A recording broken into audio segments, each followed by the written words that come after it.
Which brings me to my next subject, the kind of government Singapore needs. Very few countries in the world will have a government willing to tackle this, You just keep quiet about it and pretend, Pretend that it isn't a problem, that these are private matters and, well, if people don't want to have children, we'll all die out in time, it doesn't matter. We need a government which is both bold and prudent.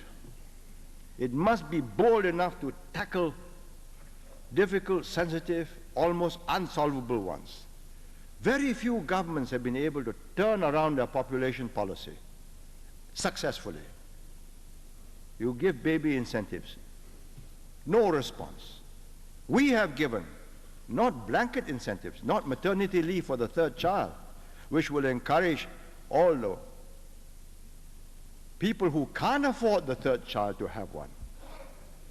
So we give it to those who can afford. How do you test their affordability? By the income tax they pay.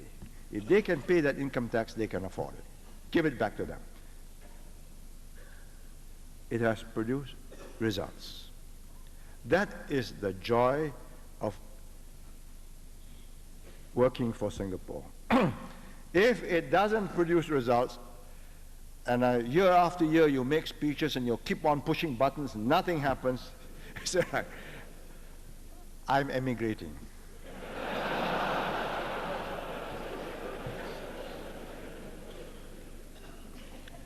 And I am dead serious when I said on the eve of National Day, get our ablest and our best into politics.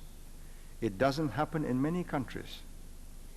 In America, the ablest and the best become heads of corporations, each one a big empire. If you run General Motors or IBM, your turnover is about 50 times Singapore's GNP, and you can afford your private jet, homes, holidays everywhere. You can have castles in Geneva and go to Florida in the winter, or Palm Springs in California. The result is elected office is sought after mostly by those with some extraordinary egotistical urge. The ones who don't like to be seen kissing babies, pumping hands, running all around the place, making endless speeches, just stay in corporate life and do well. Of course, many of them are co-opted by a president to do appointed jobs, like secretaries for state, secretaries for defense. They are appointed, but not the senators. They have to fight for their seats. And once in a while, you get an outstanding man, maybe 20%. The bulk of them are very active, very robust, very outward personalities. But you take away their aides and their speeches sound different. See, you take a good man, whether he has an aide or no aide, he sounds the same. When he has an aide, all it means is he need not dig up the figures. The aide has dug the figures up for him. That's the kind of person we need in Singapore. And I say, avoid hypocrisy. My press secretary told me, sent me a note. He says, bad reaction in Singapore when I said pay the market rate, or close to it. All the executives say, ministers well paid. Let me tell these executives, do you want to do the job?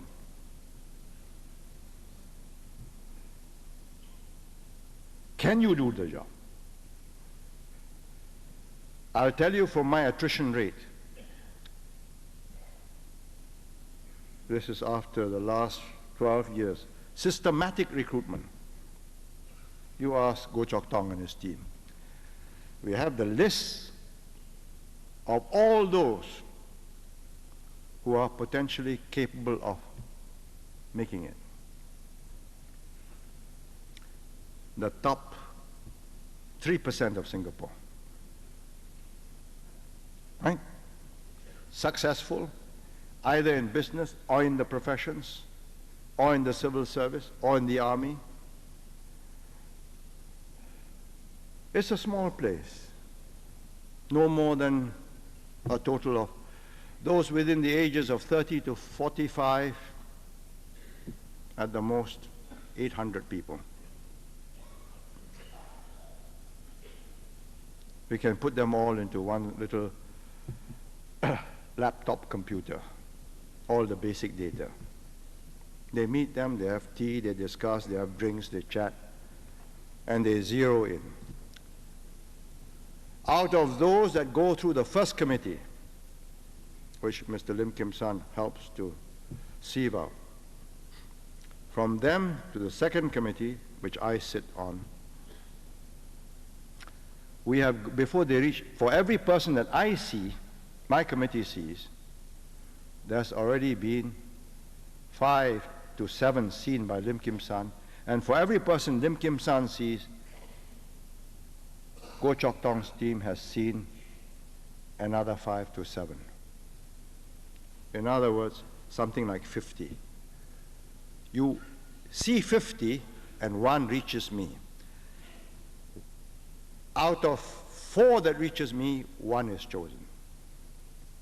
And in spite of that, the attrition rate is almost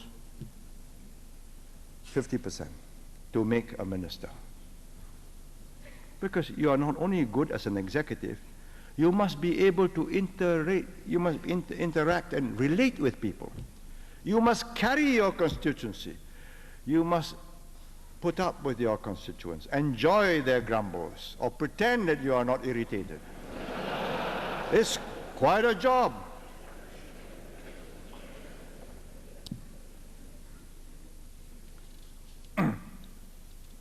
We have got the system going. It's not easy to have established it. One key requirement is let's avoid hypocrisy and let's do this thing honestly, approximate the market rate. Try and get the government on the cheap, you end up with a cheap government, and you'll be sorry for yourselves. You cannot reproduce the 1959 generation. It's a different world. The 59 generation was the product of Japanese occupation. We were all young men. Dr. Goh Keng Swee, To Chin Chai, Ong Pang Boon, Rajaratnam. He was the oldest. He was in England as a student. We were stuck here with the Japanese. Changed our lives and the way we look at life. We were determined to do something about it. We sought each other out to create revolution, to get the British out of the place. You know, we were not looking for a career. We were out to topple the system. In other words, many of us got weeded out. Those who went drinking bitters in English pubs and talked revolution, when they came back here and they got the social pressure and they got no promotions and got squeezed, many opted out. So for every one of us that stayed the whole course, there were 6 or 7 quaffing beer and talking revolution as students. You cannot if you create another Japanese occupation and another upheaval, then you might have another such generation 10, 15 years later. Let's not do things the drastic way. It is now a steady state. Let us look for steady state leaders and carefully select them, get them in, test them out, and they stay in only after they've been tested.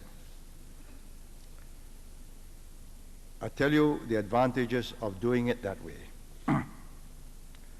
You look at other advanced developed countries. Every election they promise the voter everything that he would like. Free health, unemployment benefits, pensions. Who pays? They never raise taxes. They say, oh, this amortized over so many years, which means some future government must raise that money. Right? Net result is you have mortgaged your future. That was the problem with the U.S. security benefits for pensions and all that went with it. And they had to have a bipartisan commission to try and put the thing right.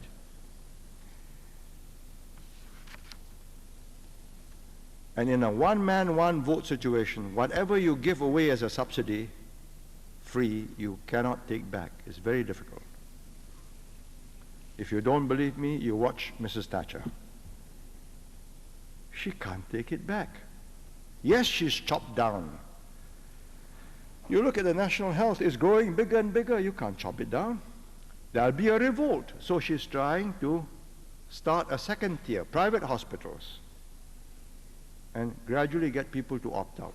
Tremendous rows with the opposition and from the public, who believe that equal medical treatment now is a sacred birthright.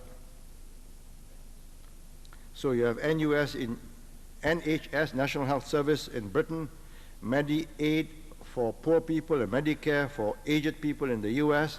You have Medicare in Australia. And I know Australia very well because Malcolm Fraser, when he took over from Gough Whitlam, knew that this was going to lead to trouble. Gough Whitlam won in 72, and he said, fine, Labour government after 13 or 14 years. No, longer than that.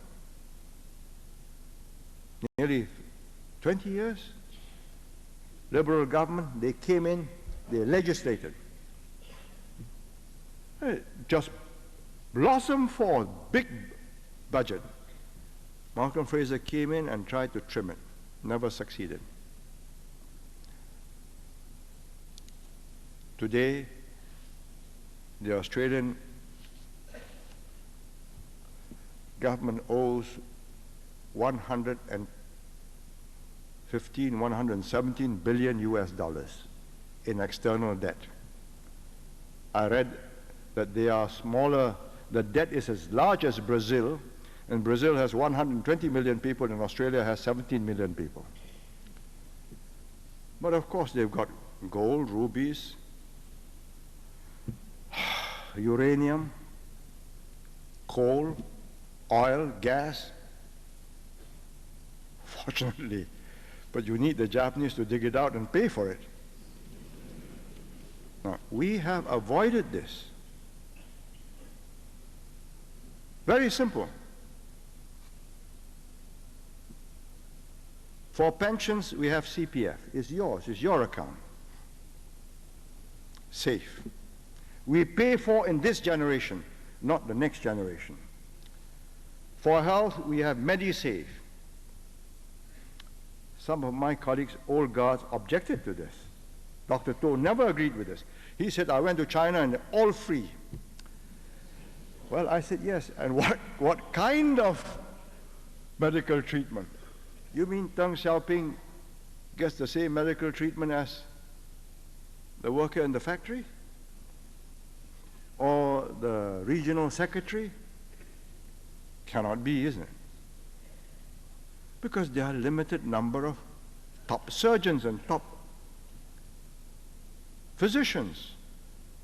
Only 10 hours working day, the outside.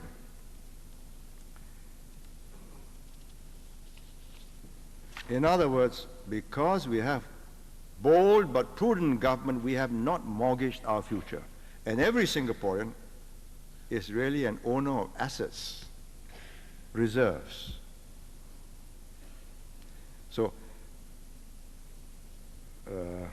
George Yeo told me, look, we calculate and say, when you take up Australian citizenship, you immediately owe so many $1,000 unpaid foreign debt.